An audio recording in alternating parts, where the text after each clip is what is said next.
అందుకే అధ్యక్ష, what is the అధ్యక్ష, ఐఎమ్ నాట్ ఈల్డింగ్ అధ్యక్ష. అయితే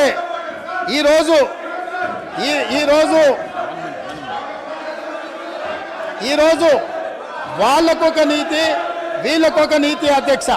అదేవిధంగా పదే పదే మాది ఉద్యమ పార్టీ అని చెప్పుకునే పార్టీ, ఉద్యమాల నుంచే మేము ఎదిగినామని చెప్పుకునే పార్టీ, ఉద్యమాల ద్వారా తెలంగాణ రాష్ట్రాన్ని సాధించడమని చెప్పుకునే పార్టీ, ఉద్యమాలకు వేదికైన ధర్నా చౌక్ను తొలగించి ఈరోజు తెలంగాణలో నిర్బంధాలే కొనసాగుతాయి, నిర్బంధాల మధ్యనే తెలంగాణలో పరిపాలన సాగుతుందని ధర్నా చౌక్ ఎత్తేసిండ్రు కదా అధ్యక్ష.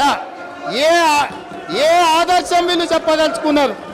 తెలంగాణ ప్రజలకు ధర్నా చేసుకోవడానికి ఆనాడు కాంగ్రెస్ పార్టీ ధర్నా చౌక్ ఏర్పాటు చేస్తే ఆ ధర్నా చౌక్ను ఎత్తేసిన దుర్నీతి ఈరోజు ఈ పార్టీది ఉన్నది. కాబట్టి ఇలా ధర్నా చౌక్ను మేము పునరుద్ధరిస్తే, ప్రజల పక్షాన ధర్నా చౌక్ను మేము పునరుద్ధరించి ప్రజలకు హక్కులు ఇవ్వదలుచుకుంటే అభినందించాల్సింది పోయింది. అదేవిధంగా నేను ఒక సూచన చేస్తున్నా అధ్యక్ష, ఇవాళ ప్రజల హక్కుల కోసం, ప్రజల యొక్క అభివృద్ధి కోసం ధర్నా చౌక్ను మళ్ళీ తిరిగి ప్రారంభించినాం.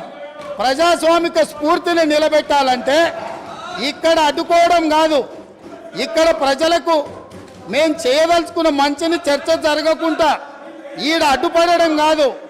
కల్వకుంట్ల తారక రామారావు గారు ఆ ధర్నా చౌక్లో, మేము ఓపెన్ చేసిన ధర్నా చౌక్లో ఆమరణ నిరాహార దీక్ష చేస్తే తెలంగాణ సమాజానికి కూడా ఒక మంచి సందేశాన్ని ఇచ్చినట్టు ఉంటుంది. కాబట్టి అక్కడ ఉన్న వాళ్లకు జ్ఞానోదయం కలిగి తిరిగి మేము ప్రారంభించిన ధర్నా చౌక్లో ధర్నాలు చేసుకునే స్వేచ్ఛ వాళ్లకు మేము ఇవ్వడం జరిగింది అధ్యక్ష. అందుకే వాళ్ళని అక్కడ ధర్నా చేసుకోమని చెప్తున్నా అధ్యక్ష. అదేవిధంగా ఇవాళ చాలామంది మిత్రులు పాపం వాళ్ళు ఇక్కడ ఉన్నారని నించొని మాట్లాడుతున్నారు, కానీ వాళ్ళు ఏం చెప్తున్నారు అధ్యక్ష? మీ ప్రభుత్వం ఏర్పడ్డ తర్వాత మేము స్వేచ్ఛగా కోఆపరేట్ చేయండి మీరు, please please. Leader of the house మాట్లాడేటప్పుడు మీకు టైం ఇస్తా, మీరు మాట్లాడుతున్నారు, ప్లీజ్ ప్లీజ్.